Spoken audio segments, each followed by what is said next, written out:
Hai teman-teman Real Traders, balik lagi di YouTube-nya Traders Family dan pasti ada Pak Tito dan yang bikin spesial kali ini ada Ibu Ita. Hai. Dimana Ibu Ita adalah psikolognya Traders Family ya Pak. Ya, berat nih kalau sampai saya bawa psikolog.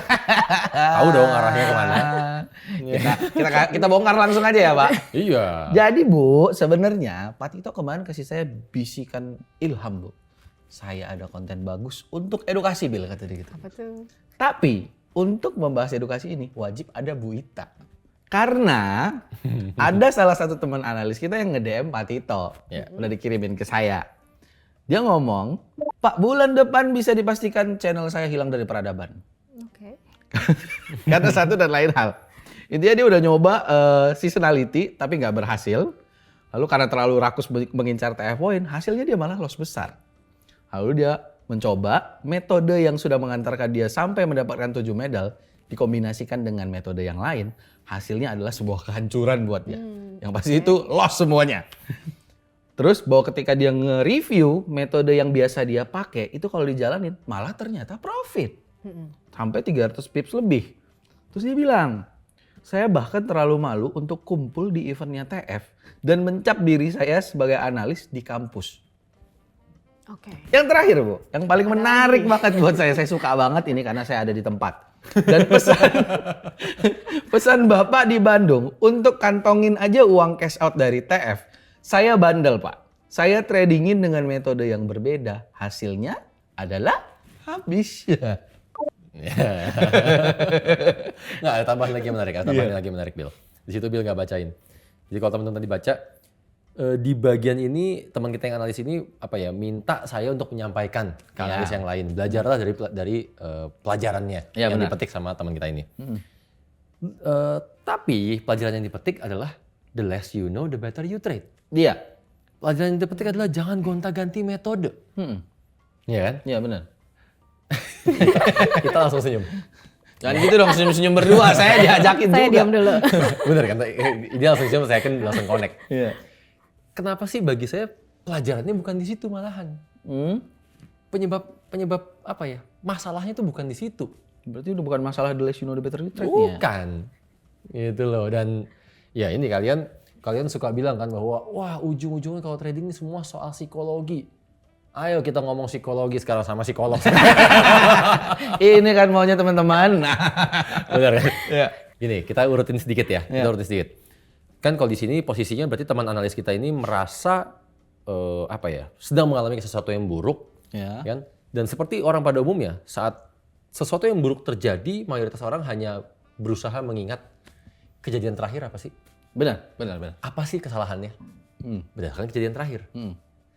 Tapi nggak berusaha mencari tahu penyebab utamanya apa. Asal muasalnya. Iya, oke. Ini dari mana? Iya kan? Iya, benar. Kenapa saya ngomong begini? Kita urutin ya. Iya. Kita urutin. Di sini ada beberapa poin menarik kan dia bilang karena rakus, Iya. mencoba seasonality, Benar. ya kan yang nggak dikuasain jelas-jelas. Lalu apa tadi? Ya, mengkombinasikan metodenya. Mengkombinasikan metode dengan metode lain. Ya. Lalu Malu buat malu untuk ngaku sebagai analis lagi. Iya. Sampai yang terakhir Trading. ngeyel. Iya, benar. Ya kan karena udah dibilangin jangan dipakai, hasil cash out-nya dipakai juga. Pakai buat trading. Gitu kan. Nah, sekarang. Ini kan kalau Ita kan jelas psikolog ya. Iya. Posisinya enak teman-teman nih. Kalau kita biasa datang ke psikolog kan kita cuma tinggal bilang, "Bu, saya punya masalah nih kayak begini nih." Ya kan? Sebenarnya saya mesti ngapain? Kebanyakan orang akan langsung bertanya begitu. Pasti. Ya kan? Iya. Tapi kacamata psikolog itu selalu beda. Kacamata psikolog selalu beda. Dari 5 poin yang menarik ini. Nah. Dari 5 poin yang menarik ini, Bill coba. Penyebab utamanya yang mana? Oh, saya belum tahu dong ya. Paling kebaca sama saya, Hah? dia sering ngekombinasiin metode. Sama. Berarti kan? Iya dong. Kacamata itu enggak. Nah, gimana tuh? Saya kasih satu kata, biar saya kelihatan keren dikit ya sekali-sekali ya. Berhubung saya kan udah sering berguru sama Ita. Iya. Penyebab utamanya adalah bias optimism. Buset. Ini Wih. udah kayaknya udah pasti bukan istilah trading ya. Saya kelihatan keren nggak barusan? Bias optimism. Apa itu bias optimism? silakan tak, silakan bekerja. Siapa? Silakan Bu. Ya. Ini langsung kita bahas dulu, mungkin jelasin bias optimism itu apa supaya nanti Benar, biar saya ngerti nyambung ya. dulu. Iya. Iya benar. kalau kita dari katanya dulu, dari bahasanya, bias optimism. Bias itu kan sesuatu yang melenceng, sesuatu yang belok. Benar. Intinya udah nggak lurus. Gitu. Iya. Dan optimism, berarti sebenarnya optimisme yang sudah nggak pada tempatnya karena dia sudah melenceng. Oke. Artinya seperti itu. Nah, bias optimism ini maksudnya apa sih? Ini mungkin kasar ngomong kayak orang-orang yang optimismenya berlebihan. Iya. Orang-orang yang terlalu pede. Atau biasanya kadang kalau lagi ngobrol sama Pak Tito, ini orang-orang yang merasa I'm the chosen one. Nah, gitu kan. Kalau kata film, Iya. kan film suka Iya. suka bahwa oh ya he's the one. Ya, orang lain Benar, nggak benar. bisa, saya beda. Saya bisa. berbeda. Itu yang menarik. Sampai sini saya mulai ngerti ya. Nah, inilah yang sebenarnya kita bilang sebagai bias optimism. Oke. Nah, kenapa tadi saya senyum-senyum? Karena ini sebenarnya sudah sempat kita bahas bahwa apapun yang diomongin sama Pak Tito, Iya. kemungkinan sebenarnya kecil orang-orang nurut.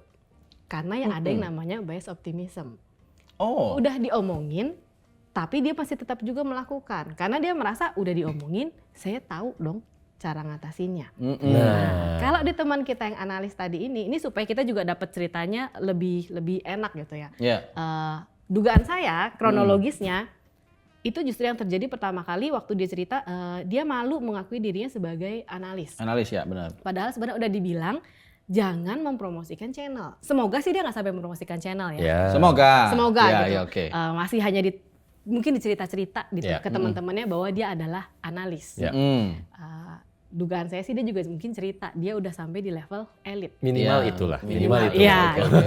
Nah, dari Pak Tito sendiri kenapa sebenarnya melarang para analis kita untuk mempromosikan channelnya? Betul. Karena ada efek samping yang mau kita hindari. Benar. Efek sampingnya itu apa? Beban mental, beban moral. Dia merasa ada sesuatu yang harus dia banggakan, ada sesuatu yang harus dia jaga, udah ke ego nih. Dan akhirnya harus menunjukkan pembuktian. Iya, Ya. benar. Gitu kan. Simpel kan kalau kita suka bilang oke lah nggak usah sampai mungkin dan semoga teman kita nggak nyampe nyebut nama channelnya apa. Semoga. Tapi minimal yang saya cukup yakin ngomong bahwa oh ya saya ini analis, Iya. ya kan? Level saya udah elit loh. Iya. Saya udah cash out loh. Benar. Ya kan? Dan ini yang kita wanti-wanti banget sejak awal, bahkan bagi yang semua yang level elit, Iya. kita ada ngasih video khusus yang kita bilang justru jangan. Iya, benar. Kenapa? Kenapa kita langsung blok di depan, kita bilang jangan di depan nih. Benar. Karena kita sama-sama tahu ada bias optimism. Iya. Alias orang saat mencapai sesuatu, Iya. ada sebuah pencapaian. Benar. Kan ada sebuah kebanggaan akhirnya. Iya, benar.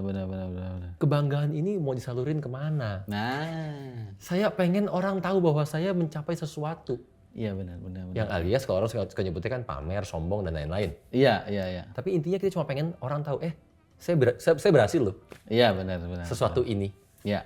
Demi apa sih? Yang kalau di video saya bilangnya demi dipuji. Iya, benar. Gitu kan? Jadi disitulah sebenarnya bias optimism pertama terjadi. Iya, benar. Kalau nggak ngapain sampai malu? Ya. Iya, Teman-teman di benar. kampus. Kalau nggak mungkin malu. Iya. Benar kan? Ya, dan siklusnya nggak berhenti sampai situ nih Nggak di berhenti teman sampai kita situ. analis ini. Iya. Dia udah kena bias optimism yang pertama, dia ada rasa malu, bukan rasa malu sih. Mungkin di pertama dia merasa harus membuktikan Ya. bahwa dengan di level elit apalagi nih. Ya. Ketika dia dapat title elit itu apalagi yang harus dia buktikan. Dia mulai mencari-cari dan akhirnya dia mencoba untuk trading. Ya, atau mungkin juga ada bisikan-bisikan dari teman-temannya. Mungkin. Udah nyampe level elit, kenapa nggak sambil trading? Kenapa Bisa. nggak begini? Kenapa nggak begitu? Bisa Iya, jadi. Berhubung apa ya kita ngomong harga diri Wah, repot. ataupun pride. Iya. Ini telanjur di atas nih. Repot kalau Teman-temannya telanjur gimana sih caranya? Iya. Saya juga mau dong, semua berguru. Akhirnya kan kayak saya harus nunjukin apa lagi ya? Ya. Iya, benar. Bener kan? Iya, benar. Oke, masuklah dia dalam bias optimism yang kedua. Yang kedua. Benar. Iya. Nah, ketika dia trading di real account, kenapa dari Pak Tito sendiri sebenarnya udah melarang? Jangan langsung trading di real account. Iya. Karena kita tahu secara mental belum siap. Apalagi dananya dari cash out di tahap-tahap awal Belum seberapa. belum seberapa. Dari sisi mental nggak kuat, dari sisi dana juga nggak kuat gitu kalau Iya. hitungan money management ya. Betul. Benar. Nah, ketika ini yang terjadi, akhirnya dia loss. Lossnya dua sebenarnya, loss duitnya dan secara mental dia juga loss. Iya. Dia nggak siap. Betul. Iya benar. Nggak terima. Oke, duitnya mungkin duit dari cash out, uang dingin, uang gratis, tapi tetap nggak rela dong. Nggak rela. Iya. Pasti dia berusaha mencari cara buat ngebalikin duitnya. Pasti. Ketika dia mulai cari cara, oke, cara terdekat yang pernah dia lakukan untuk mendapatkan duit kan dari TF Point. Nah, Benar. pasti langsung kontaknya ting. Ya. Yang saya tahu kalau dari TF Point cepet nih. Iya, baliklah cari duit di TF Point. Iya. Dari hasil tradingan dengan metodenya dia selama ini, dengan signal-signal yang dia post selama ini, mungkin dia merasa kurang poinnya. Iya. Di situ dia mencoba buat mengoptimize. Seasonality. Benar. Masuklah dia ke bias optimism yang selanjutnya. Iya. Saya udah sampai di level ini, masa sih saya nggak bisa optimize metode? Benar. Ini bertubi-tubi loh. Benar, iya. Bertubi-tubi maksudnya saat fase kita bilang dana hasil cash out jangan langsung dipakai untuk trading. Iya. Ya kan? Karena apa sih? Ini nominalnya belum seberapa. Tapi nominal berarti. Pasti. Benar kan? Sekalinya ini loss. Pasti kan kita akan, ini gimana cara ngembaliinnya? Iya. Tapi ada bias optimism yang terjadi. Karena merasanya dapat wejangan Ya. waktu di Bandung. Iya benar. Mungkin ya, mungkin ngerasanya kan, yang penting saya bisa tetap objektif. Iya. Yang penting saya bisa tetap menganggap bahwa ini adalah uang dingin. Iya, ya ada kan? aja tuh kalau gitu. Atau toh saya mau menggunakan ini untuk latihan mental. Karena saya mau trading for living. Ini termasuk bias optimism loh. Iya benar. Gitu kan? Akhirnya dijalanin deh. Iya benar. Yang padahal kita tuh bilang dari sejak awal nih, kalau ini sampai loss, pasti akan berdampak sampai ke portofolio. Kenapa? Iya. Emosinya bergejolak. Iya benar. Berdampak nggak sekarang? Iya. Di portofolio apa yang dia lakuin? Oke. Dia mencari metode yang poinnya berusaha banyak kan? Iya benar. Dan dia nggak berhenti sebenarnya kan, bisa sampai habis tadi kan dibilang medalnya. 7 medal. 7 medal. medal. Itu kan berarti dia udah mencoba, dia loss, dia coba lagi. Betul. Iya. Jadi dia terus tadi karena ada rasa nggak rela sebenarnya. Iya. Merasa udah sampai di level ini harusnya bisa bisa sampai kasar ngomong udah nggak ada lagi yang bisa diperjuangkan. Sampai kejedot gitu katanya. Wah. Ini bukan kejedot lagi, mungkin udah kejedot berdarah-darah. Iya benar. Tapi Bu, Iya. untuk gimana ya Bu? Ya ini kan Ibu udah kasih tahu edukasinya soal sama Bapak soal bias optimism sendiri. Iya. Anggaplah contohnya saya yang ngejalanin. Saya udah dengar edukasinya. Gimana cara saya tahu kayaknya ini saya udah masuk ke area bias optimism? Oke. Good question. Ya dong. Monggo tak. Ketika kita udah merasa terlalu optimis, itu sebenarnya udah masuk bias optimism. Taunya kita terlalu optimis gimana? Kalau kita sudah melupakan resiko yang harus kita hadapin. Yeah. Kita sudah lupa dengan kemungkinan terburuk. Oke, ada hal-hal yang mungkin bisa kita kontrol. Tapi tetap ada hal-hal yang tidak bisa kita kontrol. Ketika ini yang terjadi, kita siap nggak buat ngadepin? Iya. Contoh deh yang paling gampang kalau di dunia trading tentang pakai SL. Ini yang sering kita bahas sebenarnya gitu. Orang kalau pakai SL, kalau misalnya harganya turun, saya bisa kok cut loss di harga sekian. Iya. Beneran bisa nggak? Oh berarti yang penting saya asal berani cut loss ya? Oke, taruhlah dia beneran berani. Kalau dia ketiduran harga berbalik, Selamat dia. Bye. Selamat tinggal ya? Karena tetap sebenarnya ada hal-hal yang di luar kendali kita. Iya. Bahkan sebenarnya mengendalikan emosi sendiri nggak semua orang sebegitu bisanya loh. Oh susah. Iya Sangat berarti susah. sampai kayak orang-orang yang tetap masih aja suka ngelawan tren gitu-gitu semua tetap masuk ke area bias optimism sebenarnya. Semua gini Bill, kan di awal kita ada bilang optimisme yang melenceng. Ya kan? Melencengnya dari mana sih? Melenceng dari apa? Iya. Ya kan? Melencengnya nggak jauh-jauh dari kalimat yang kita sering ucapin juga. Melenceng dari tujuan awal. Melenceng dari tujuan utama kita. Iya. Tujuan utama kita apa sih? Jadi trader. Iya. Emangnya kalau jadi trader harus gitu. Oh. Ya kan? Iya, Pakai iya. segala macam metode. Iya. Emangnya kalau jadi trader harus berani cut loss. benar. Kan enggak? Enggak. Kalau dengan menggunakan stop loss itu malah lebih mudah, itu malah menyelamatkan kita. Iya. Ngapain belajar untuk cut loss? Benar. Iya benar. Kalau dengan ngikutin tren itu malah lebih mudah. Ngapain harus belajar melawan tren? Iya benar. Kalau dengan pakai satu metode aja bikin kita profitnya cepat bahkan sampai 7 medal. Ngapain belanja semua metode? Benar. Setuju saya. Tujuan awalnya apa? Iya, iya, iya. Bias optimism yang mengatakan lain. Iya, iya, iya, iya. Ya, karena tadi dia terlalu optimis, dia sampai lupa ada resiko-resiko yang harusnya dia perhatikan. Oh. Ada resiko-resiko yang harusnya bukan dikendalikan sih. Dia harusnya mempersiapkan diri untuk mengatasi ketika itu terjadi. Iya, Tapi iya, enggak, tapi kadang-kadang di sisi lain di sisi lain tuh orang tahu risikonya. Tapi berhubung ngerasanya I'm the one. Ya. Nah itu kan sulit juga ya Iya kalau kan? kayak gitu ya. Ngerasanya I'm the one. Ha-ha. Ngerasanya bahwa saya berbeda. Ya kan? Ya Bill nggak berani cut loss karena dia cupu aja. Maksudnya gini, ya Bill baru mau memulai. Iya, benar. Saya udah kenal trading 2 tahun. Contohnya begitu. Iya. Iya. Pasti saya lebih berani. Pasti saya lebih bisa. Pasti saya lebih begini. Pasti saya lebih begitu. Iya. Gitu kan? Jadi resikonya mungkin udah tahu. Iya. Tapi akhirnya melakukan pembenaran, di atas pembenaran, di atas pembenaran, di atas pembenaran, tetap ngerasa bahwa dirinya bisa. Oh, ini optimis mentok namanya ini ya. Optimis mentok yang sebenarnya melenceng kan? Iya benar. Benar Bener kan? Iya, benar. Lain lagi nih ya kalau kayak gini ya. Iya. Ada juga yang kayak gitu. Makanya kita bilangnya bias. Iya, Bias benar. jadinya. Oke deh, tadi kan Ibu udah jelas bilang bahwa ya kalau kita optimis sampai berlebihan banget tanpa akhirnya mengetahui risiko itu sendiri, ya kan, jadinya bias optimism. Ya. Sementara optimis berlebihan tapi apa ya Pak, tetap aja pengen ngeyel. Bisa kok. Padahal dia tahu resikonya, tetap aja bias optimism sebenarnya kan? Iya.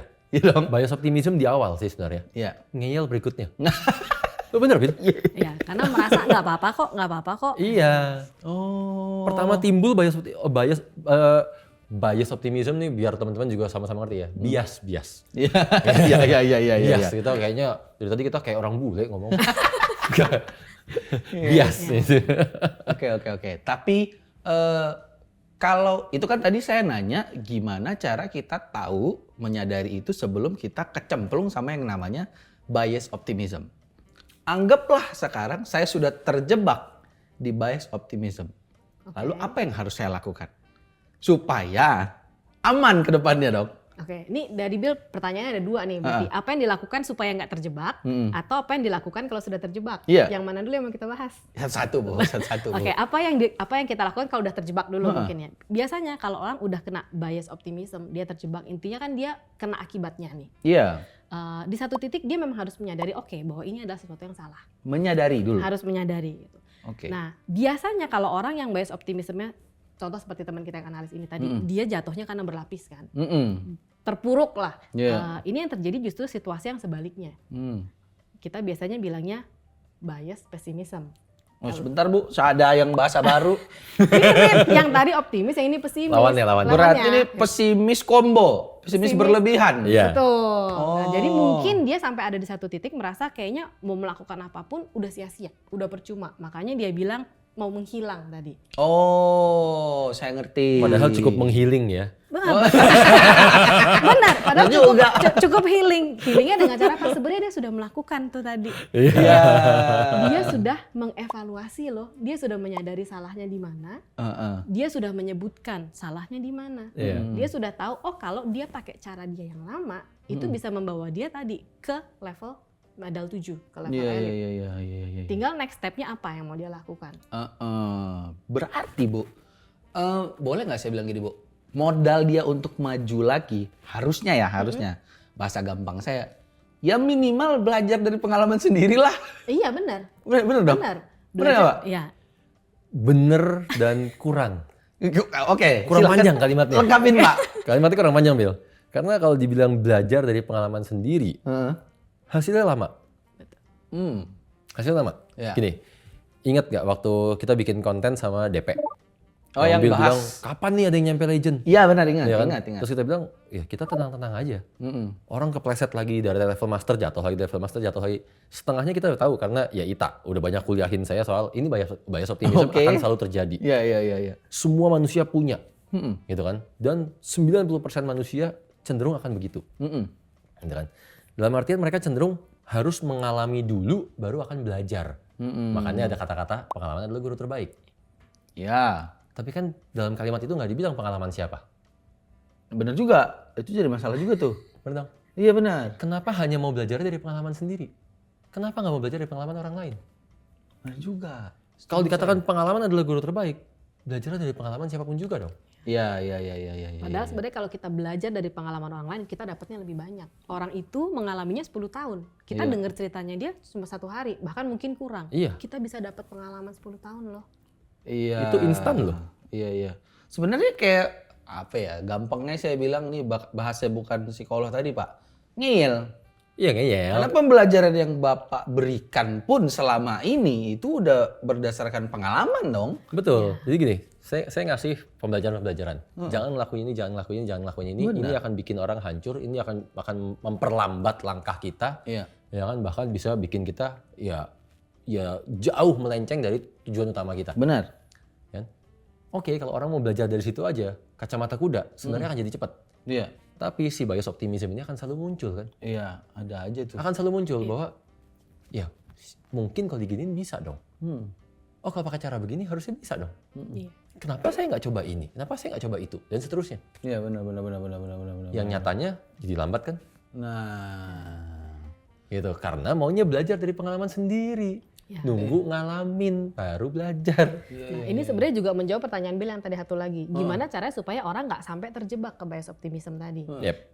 Satu, dia harusnya belajar dong dari pengalaman orang lain. benar. Nah, cuma kan sebenarnya kita nggak gampang buat belajar dari pengalaman orang lain. Kita punya ego. Ya. Kita merasa kita lebih baik dari orang lain. Nah, benar. Jadi itu satu, kita harus mengakui dulu bahwa kita juga punya keterbatasan. Ada hal-hal yang memang kita harus belajar dari orang lain. Ada hal-hal yang memang kita harus akuin, ya memang kita nggak bisa. Ya. Memang kita harus ikutin, istilahnya harus nurut lah dengan nasihat Poin orang kedua lain. Ibu agak berat tuh di Sangat bertolak belakang dengan bias optimism ya. Iya, benar. Mengakui bahwa kita nggak bisa. Sementara si optimisme ini, Iya. I'm the one. I'm different. Sulit banget. Iya, benar. Makanya kita tahu, sebagian besar orang pasti akan mengalami ini. Iya. Iya, benar. Sulit, Bu, kalau itu, Bu. Iya. Benar. Iya benar, Bill, sulit. Cuma Sulit. tujuan utamanya apa? Iya, benar. Baik lagi, Pak. Saya masih tertarik kata Bu itu tadi pengalaman orang lain dengan Bapak yang ngomong tadi. Iya. Di trading, kita ngomong di trading ya. Banyak dong orang yang pernah mencoba trading. Ya. Nah, buat sebagian besar orang yang pernah mencoba ini, pengalaman mereka itu tidak indah buat coba trading. Benar dong? Ketika saya ngelihat udah 100-200 orang udah trading, nggak ada yang berhasil trading. Ya. Terus tapi saya pengen coba. Ya. Apa iya masa saya bias optimism? Oke, sekarang kita runut lebih panjang lagi ya. Sama nih, kita nggak bisa ngeliat dari ujung terakhir kalimat Bill doang. Iya, oke. Iya kan? Bias optimism semua orang punya nggak sih? Punya. Semua orang punya. punya, ya. Ini alamiah. Dalam keadaan apapun kita nggak hanya ngomong trading loh. Iya kan? Semua orang punya dan ini titik kelemahan manusia. Mayoritas orang yang nyobain trading melakukan studi dulu apa enggak? Diulik dulu sampai backtest dulu apa enggak? Atau langsung nyemplung tanpa ada dasar, Nyemplung. tanpa memikirkan resikonya. Iya, benar. Benar kan? Benar. Bias optimism terjadi di semua orang Hmm. kan? Dan akan terjadi dengan siapapun juga. Benar kan? Iya, baik. Sekarang dibalik. Kita belajarnya dari mana dulu? Iya. Simpel gini, kita bilang, oke, semua orang, jangankan 100-200 orang tadi Bill bilang, Iya. 1.000 orang, 10.000 orang, 1 juta orang, Heeh. ya kan? Seluruh dunia habisnya gara-gara apa sih? Nggak pakai stop loss, trading nggak pakai analisa dulu, Iya. ngelawanin tren, ya kan? Pakai lotnya seenak jidat, Iya. ya kan? Benar. Di saat sekian banyak orang melakukan itu dan dia tetap melakukan juga, itu bias optimism. Iya. Benar dong? Sekian banyak orang gagal karena itu. Iya. Benar dong? Oke. Jadi kita mencoba tradingnya jangan kita lihat bahwa oh berarti kalau saya nyobain trading juga ini bias optimism. Mayoritas orang memang bias optimism. Kita Iya, nggak usah ngomong trading, Bill. Kita bisnis ayam geprek. Emangnya mayoritas berhasil? Mayoritas yang gagal. Juga ya, Bu ya. Karena biasanya, ini kalau yang trading nih, biasanya orang masuk ke dunia trading kan karena melihat indah-indahnya. Iya. Nah, kalau dia terus berharap dengan yang indah-indahnya tadi, ya udah dia akan terus terjebak di bias optimismnya. Iya, benar. Sampai di satu titik harus kenal dulu dong, ini ada resikonya nih. Iya, benar. Jadi harus kenal pahitnya. Iya. Nah, sampai kalau dia udah tahu pahitnya, udah tahu cara menghadapinya, baru sebenarnya di fase itu ya udah dia sebenarnya udah keluar dari bias Iya. optimism. Pak, tapi tadi yang Bapak bilang soal apa ya, Pak? Belajar dari pengalaman kan tadi, Pak. Saya ada pemikiran yang ngeganjel nih soal ini. Belajar dari pengalaman kan Apalagi waktu seseorang itu merasa I'm the one. I'm the one, dia punya sesuatu yang berbeda dong. Entah metodenya berbeda, entah cara dia menjalankan metode itu berbeda. Kita anggap simpelnya nggak mau pakai SL deh. Sederhananya gitu. Dia ngerasa dia bisa trading tanpa pakai SL. Sementara di luaran sana, sementara apa yang kita ajarkan, pakai aja SL, kenapa sih? Gitu loh, batasin aja resikonya, udah. Tapi ketika dia belajar dari pengalaman yang mungkin bisa saya bilang dalam tanda kutip oknum, akan sangat mungkin Kejeblos, waktu dia ngerasa I am the one, dia merasa semakin dibenarkan. Iya. Bener dong? Iya. Buktinya saya juga bisa, nggak apa-apa kok kamu trading jalanin dengan cara kayak gitu, selama caranya begini-begini gitu-gitu kan. Jadinya bahaya juga gitu loh. Ya itulah kenapa saya bilang belajarlah dari pengalaman. Ya kan? Pengalamannya banyak orang. Ya. Mau oknumnya, kita nggak usah ngomong oknum lah. Anggaplah ceritanya mentor. Iya. Dan bilang bahwa nggak apa-apa, yang penting berani cut loss. Nggak apa-apa, yang penting disiplin. Nggak apa-apa, ini kita harus bekerja seperti robot. Iya. Saya makan nasi, Anda juga makan nasi. Lihatlah 1000 orang yang lain. Iya benar. Lihatlah dalam jumlah yang besar. Iya. Apa yang terjadi dalam jumlah besar? Gitu loh. Jadi jangan ngerasa bahwa dia bisa. Emang betul dia bisa? Iya benar. Emang betul dia trader? Iya benar. Kan itu. Iya. Kalau memang mau benar-benar membuktikan dia trader, cari tahu sampai ke akar-akarnya. Benar. Dia trader atau bukan? Iya, memang harus bisa melihat dari sudut yang lebih luas kali ya, Pak. Iya. Jangan cuma ngelihat dari satu aspek doang. Betul. Ya pengalaman kan nggak harus pengalamannya si mentor itu tadi. Iya benar. Pengalaman orang banyak itu jauh lebih benar. Benar. Oke, kalau gitu saya mengerti Bu sekarang soal bias optimism dan bias pesimism ya Pak. Iya, jadi khususnya buat teman-teman nih, ini jangan salah kaprah, jangan sampai menyalahartikan ya. Karena biasanya nih fase yang timbul adalah pertama kali kita mulai punya pemikiran untuk melenceng, itulah si bias optimism-nya. Iya. Mulai ada. Begitu kita mulai melakukan, apalagi kita nggak langsung merasakan dampak negatifnya. Iya. Dampak negatif yang selama ini orang bilang. Benar. Maka yang timbul adalah apa sih ya? Perasaan bahagia. Happy, ya. Iya. Bahkan ini kalau nggak salah apa tuh tak istilahnya? Ini memicu sebuah hormon lah Ya. intinya. Iya. Ada yang bilangnya hormon, tapi sebenarnya itu neurotransmitter sih. Kita bilangnya biasanya dopamin. Itu Oke. yang bikin kita happy, Iya, bikin iya. kita seneng. Itu muncul ketika kita dapat sesuatu, ketika kita berhasil menyelesaikan sesuatu, termasuk tadi. Kita berhasil membuktikan, saya bisa ternyata nggak pakai SL profit. Akhirnya terulang lagi dong. Iya. Terulang lagi dong. Dan ini kan akhirnya jadi semakin membuat optimismenya tadi jadi bias. Makanya dia semakin tersesat sebenarnya. Dan nggak ngerasa itu bias optimism. Iya. Karena dia merasa bisa kok. Ya juga. Nah, yang parahnya lagi begitu di momen misalnya ada dia loss, terus diomongin, makanya lain kali pakai sell. Kemarin saya nggak pakai sell, saya profit. Iya. Kembali ke pembahasan awal. Yang dilihat cuma hal yang terakhir. Tuh. Ya benar. Hal yang terakhirnya, cuma karena saya ketiduran. Iya. Misalkan. Iya. Oh, cuma karena saya nggak tahu ada news. Iya. Dia cuma akan nge-review ataupun flashback berdasarkan kejadian terakhir. Iya, lupa melihat dengan utuh. Lupa melihat dengan utuh bahwa asal muasalnya, penyebab utamanya itu yang mana. Iya. Paham saya. Hormon apa tadi Bu? Dopamin. Dopamin Pak. Dopamin. Iya benar, dopamin akan men-trigger adrenalin. Iya. Iya. Dan adrenalin, tahu sendiri. Oh iya benar. Bisa Sebuah dicari. hal yang sangat membahagiakan. Iya benar. Yang bikin kita berdebar. Berdebar. Antara seru dan bahaya ya Pak. Iya. Lu bener kan? Kita ini loh, kita bias optimism. Iya. Terus kita paksa untuk ngelakuin juga. Karena kita ngeyel, kita nggak mau dengerin orang. Iya. Pas kita ngelakuin kan efeknya nggak langsung. Iya benar. Belum tentu kita akan langsung terpuruk loh. Iya sih. Pas kita ngelakuin, tuh kan saya berani cut loss. Emang I'm the one. Iya, dan ini sebenarnya yang bahaya. Tadi kalau misalnya kita sama-sama browsing ya, dopamin ini sebenarnya adalah hormon yang bikin kita kecanduan loh, yang membuat kita senang melakukan sesuatu. Nah, jadi akhirnya siklusnya kayak apa? Kayak lingkaran setan nih kita bilangnya. Jadi akhirnya yang dicari sensasi serunya tadi, puasnya bahwa saya berhasil membuktikan saya bisa profit nggak pakai SL. Iya. Ngeri juga apalagi kalau Tujuan utamanya apa? ya. Udah lupa. Waduh. Nanti nyobain metode lain. Tuh kan saya bisa. Iya kan? Tujuan utamanya apa? Iya. Tujuan utamanya cuma jadi trader ngasilin duit, trading for living. Emang orang ada yang peduli metodenya apa? Baik lagi situ ya. Emangnya kalau jadi trader harus ngerti ngomongin semua metode? Iya, benar. Wah, keren banget. So it's now or never and change your life. Bye.